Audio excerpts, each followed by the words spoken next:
일본의 대한민국 수출 통제를 다루는 영상 1편에서는 외교 마찰의 배경을 다뤘고요. 2편에서는 일본이 우리를 화이트 국가에서 제외한 이유를 다뤘어요. 이번 3편에서는 일제 불매운동으로 이득 보는 사람들을 말해볼게요. 여러분, 이 뉴스 기억하세요? 미국이랑 중국의 무역전쟁 때문에 중국에서 반미 감정이 퍼져서 중국 내에서 미제 불매운동이 벌어졌는데 이걸 한국 언론이 부정적으로 소개한 거예요. 근데 지금 일제 불매운동을 보면은 우리가 왜 3년 전에 중국인들을 비웃었는지 모르겠어요. MLB파크에 반일선동 글이 올라왔어요. 나 택배 기사인데 유니클로 화물은 안 보내줄 거다. 전문 보고 싶으신 분들은 영상 설명에 링크 적어놨어요. 제가 영상을 찍게 된 건 이 글의 마지막 문단 때문이에요. 끝으로 좌익이든 우익이든 진보든 보수든 그 기초에는 조국애가 밑바탕이 되어야 한다고 본다. 몇몇 정치인분들 및 각종 사회단체 여러분들, 대한민국이 조국인지 일본이 조국인지 정체성 확립을 했으면 좋겠다. 보잘것없는 일개 택배기사도 반일 투쟁에 나서는 판인데 소위 배웠다는 양반들이 일본 편 드는 건 너무 창피한 거 아니냐? 다 개소리죠? 내가 불매운동하겠다는 수준을 넘어서 불매운동에 동참하지 않는 사람들을 일본 편으로 규정하고 있어요. 아이폰을 부숴야 애국이라고 선동하는 중국인이랑 일제 불매운동하는 개돼지들이 뭐가 다른지 모르겠어요. 우리는 올바르다, 일본이 무역보복하니까 불매운동으로 갚아주는 것뿐이다? 그러니까 우리나라를 건드리는 집단한테는 반드시 보복하겠다는 건데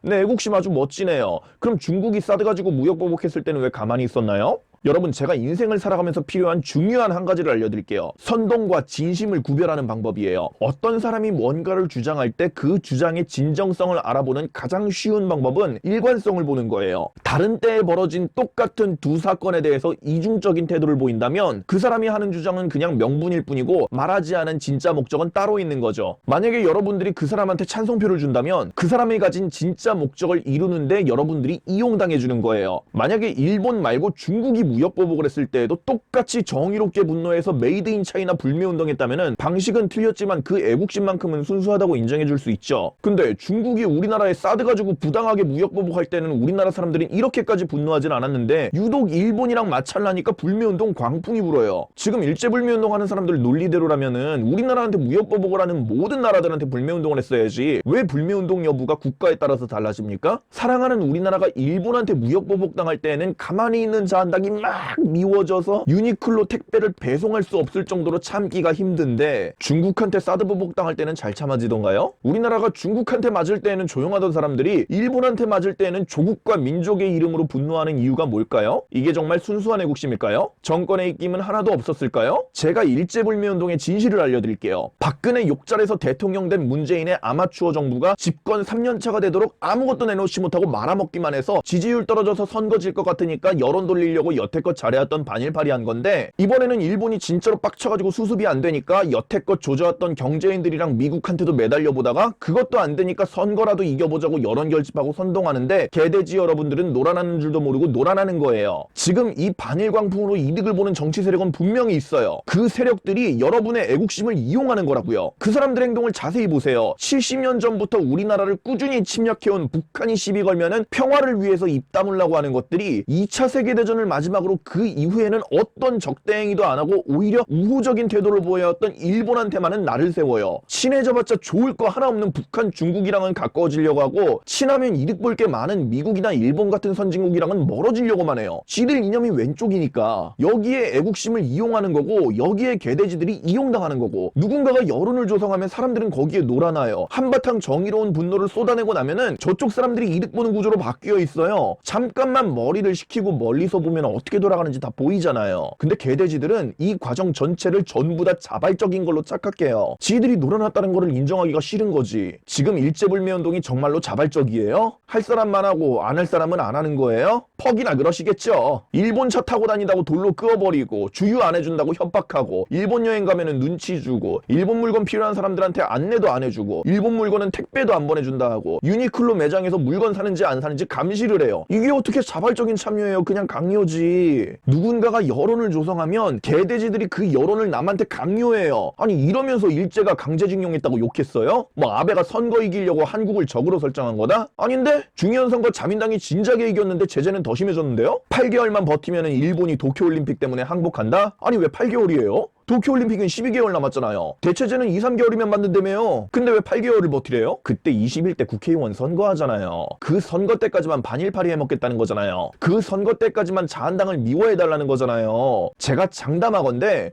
8개월 후에 21대 국회의원 선거 끝나면은 지금 하는 일제불매운동은 유행 다 끝나 있을걸요? 우리나라의 반일파리는 그냥 좌파의 꽃놀이패고 사람들은 그 패로서 이용당하는 것뿐이에요. 못 믿겠으면은 문재인 대통령 됐을 때 뭐라 그랬는지 생각해보세요. 대상이 북한이 되니까는 최악의 평화가 최선의 전쟁보다는 낫네. 그때 좌파는 안보를 얘기하던 우파를 전쟁광으로 몰고 갔어요. 그때는 무슨 일이 있어도 평화를 지켜야 된다더니 대상이 일본이 되니까 갑자기 전쟁을 얘기해요. 이 이중성을 보고도 느끼는 게 없으세요? 이게 바로 반일이 좌파의 선동이라는 증거죠. 여러분, 좌익이 짜놓은 프레임에 속지 마세요. 좌익은 평화가 좋은 게 아니라 북한이 좋은 거고요. 전쟁이 싫은 게 아니라 일본이 싫은 거죠. 문재인이 자기가 욕먹을 것 같을 때마다 반일 여론 일으킬 수 있는 이유가 뭐겠어요. 미개한 개돼지들이 반일병에 걸려 있으니까. 아무리 개판 쳐도 일본한테 시비만 걸면 지지율이 오르니까. 나라는 말아먹을지언정 선거는 이길 테니까. 그러니까 문재인이 일본한테 막 나갈 수 있는 거예요. 오히려 문재인은 일본이 우리를 때려줄수록 고마울걸요? 절대악인 일본에 맞서 싸우는 선한 사람 이미지를 얻을 수 있잖아요. 이거 문재인이 박근혜 때 잘 써먹었던 거잖아요. 지금 내부적으로 모든 경제 지표는 박근혜 때보다 더 안 좋아졌고 외교적으로도 미, 일, 러, 북 그 어느 누구도 한국 편을 들어주지 않아요. 그래서 지지율 떨어지고 선거에서 질 것 같으니까 일본을 때리는 거죠. 내부를 통치하기 어려울 땐 공동의 적을 설정해서 대중의 관심을 돌려라. 이거 역사가 증명한 개돼지 조련법이잖아요. 지금 문재인이 이걸 우리나라에 또 써먹고 있는데 개돼지들이 또 속아주고 있는 거예요. 나라 말아먹은 좌파가 책임지기 싫어서 여론 조장하는 거에 더 이상 속아주지 말자고요.